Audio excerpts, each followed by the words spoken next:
Chair, I think it's important that we recognize that the standing orders of the House allow for chairs of committees to use their prerogative to call meetings when necessary and within the mandate of the committee. I think that as a opposition chaired committee, that it's incredibly important that this is an accountability committee, and so often we see that.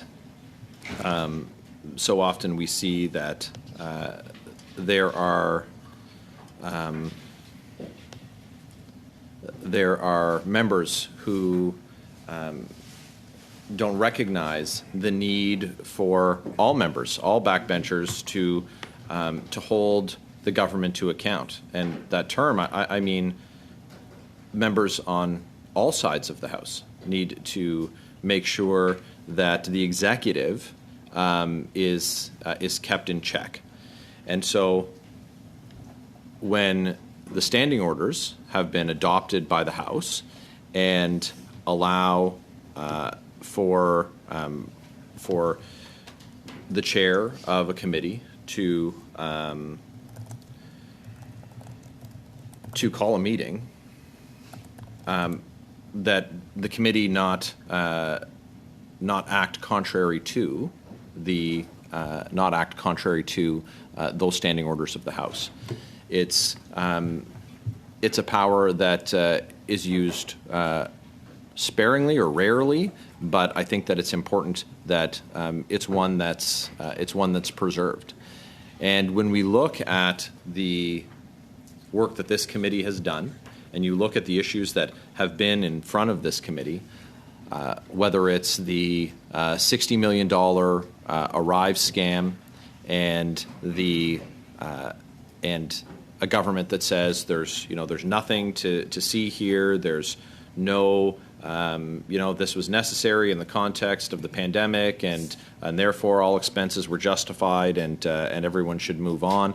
It's taken incredible lifts by committee and an awful lot of energy just to get committees to lift this off the ground.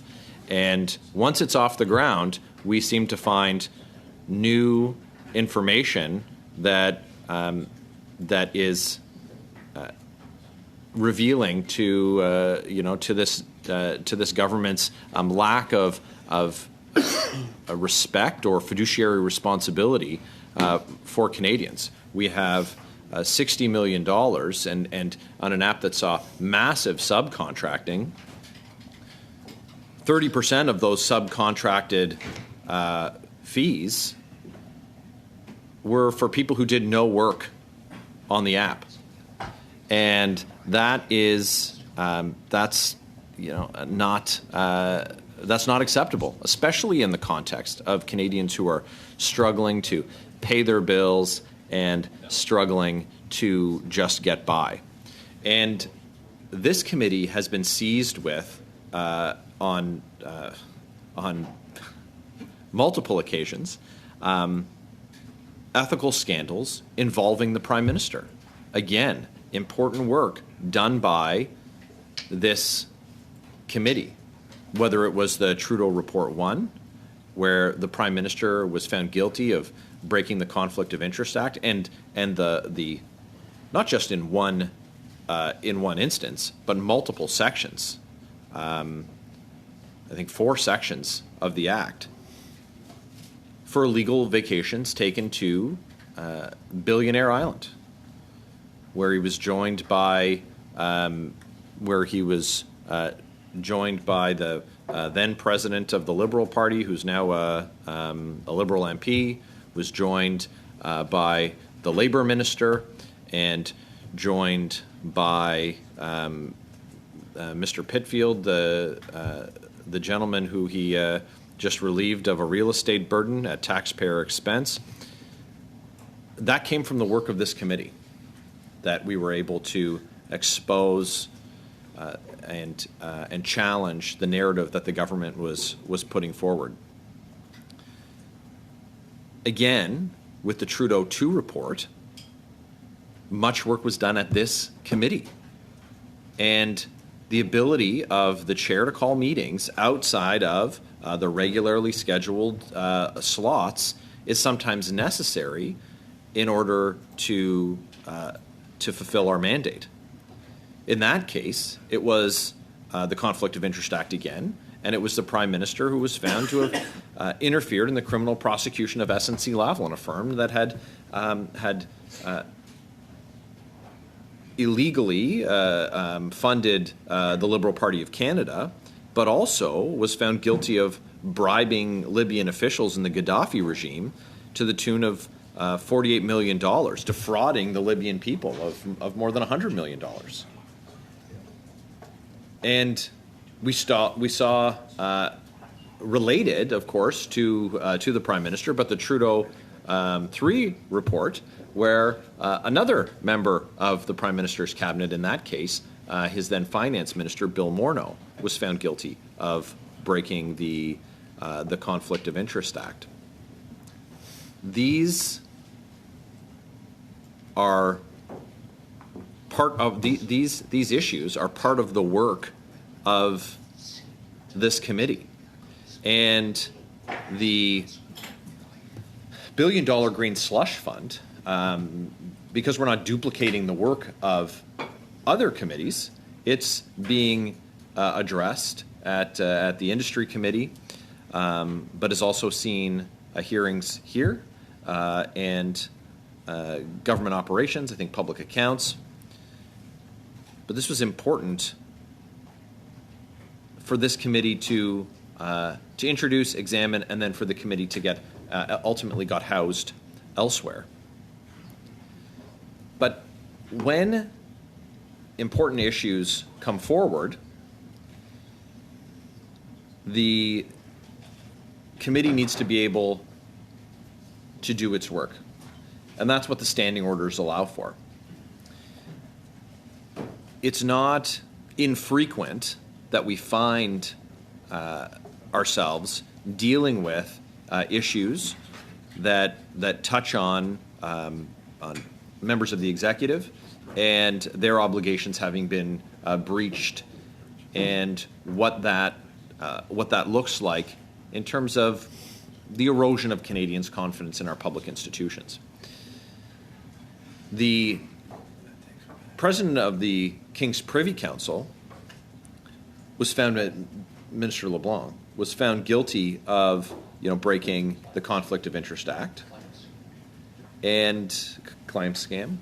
It was lucrative contracts that went to a family member of the minister's spouse. Again, work that's not part of the scheduled work plan, but needs to be part of the consideration for when the chair exercises his role in calling meetings. But Minister LeBlanc was found guilty of breaking the act in that case, not part of our regular work plan. I mentioned previously former Liberal Finance Minister Bill Morneau, sometimes referred to as Bill No More, having broken the Conflict of Interest Code and the Conflict of Interest Act. And the code violation was, of course, the forgotten French villa. Who among us hasn't forgotten to declare their French villa? And with respect to the scandal, the WE scandal involving the $1 billion Canada Student Service grant going to Justin Trudeau's buddies, the Kielburgers, Bill Morneau was found guilty of breaking the act 3 times for his private interests and failing to recuse himself from decisions relating to the WE organization. And I should circle back to Minister LeBlanc, because we hear from, as part of the mandate of this committee, the Conflict of Interest and Ethics Commissioner. Now, when the Commissioner Dion resigned and his role wasn't filled, the government, of course, appointed an interim commissioner. And that interim commissioner was the sister-in-law of the minister, and Minister LeBlanc. that's part of our role is to hold the government accountable, because the appearance of a conflict can be as damaging as a real conflict. And for the appointee and the minister to say, oh, well, we weren't involved in the decision, but what does it look like to the public? And that's what we talk about here, and that's what we examine here at this committee.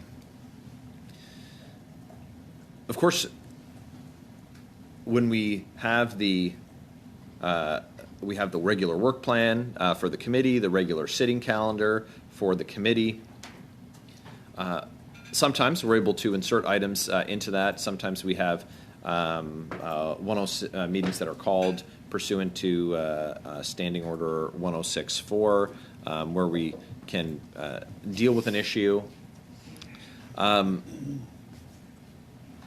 But we also had the issue of Liberal Trade Minister Mary Ng, who was found guilty of breaking the Conflict of Interest Act, Sections 6, Section 21.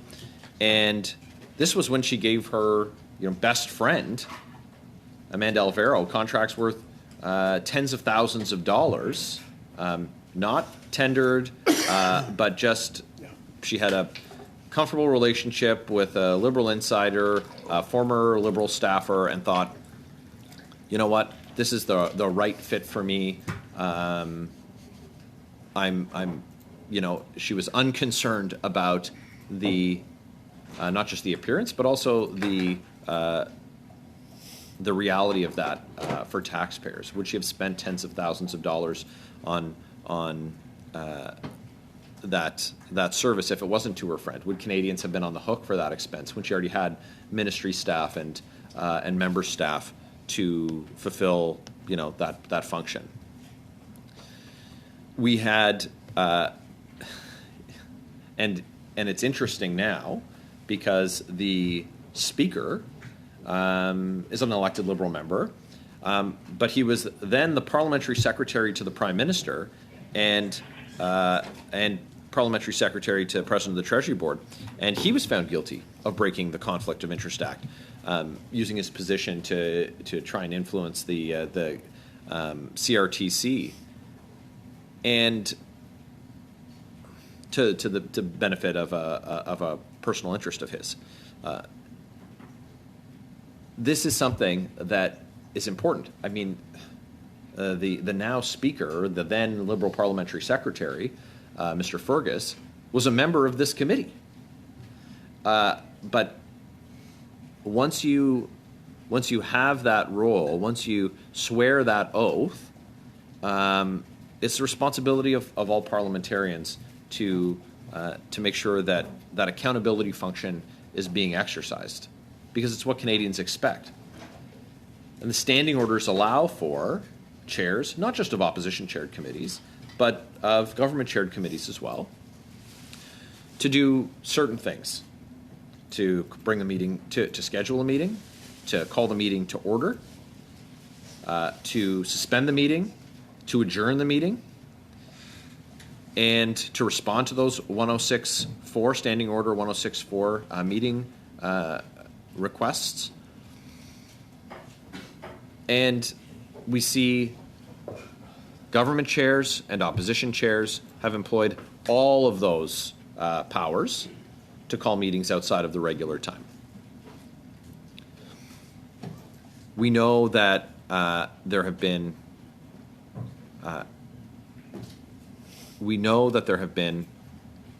instances where it's been essential that this committee step up and respond to something that's in the public interest at that time, and to examine the issue.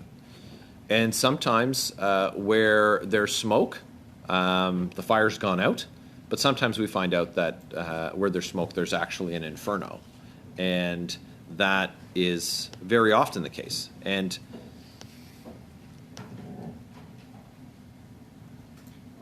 I would be uncomfortable to abdicate my responsibility as an opposition member to not have that the tools in the toolbox available, and for the chair to call a meeting, and for me not to be there or have someone there in my place. I don't want to presuppose what the next 90 days are going to bring, because I don't know. And every time I think that there's going to be nothing that touches the mandate of this committee during a recess period, we find we find ourselves unpleasantly disappointed to see that we have to come back and deal with an issue that has cropped up with, and the appearance of a conflict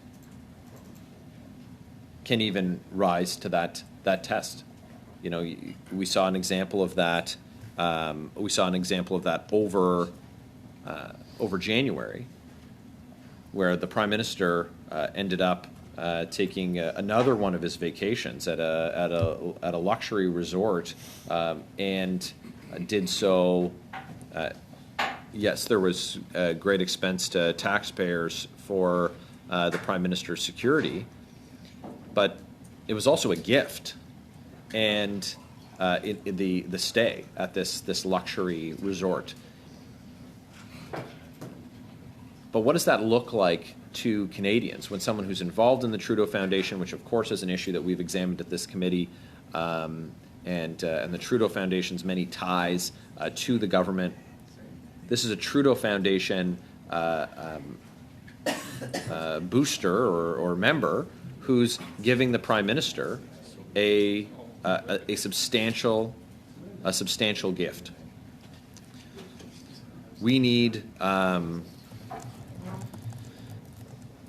to be able to exercise our mandate, and so I'm not comfortable with the limiting of powers that are afforded under the standing orders. I'm not actually sure that by motion at committee that we can do that. I would be interested to hear from someone from the law clerk's office, if there is any precedence for committees limiting powers that are given under the standing orders. We can pass whatever motions that we want, but what is the effect? What is the force of that motion? So I'm not comfortable with this, and I'm curious if there's any nuance that's available, because we've just had a case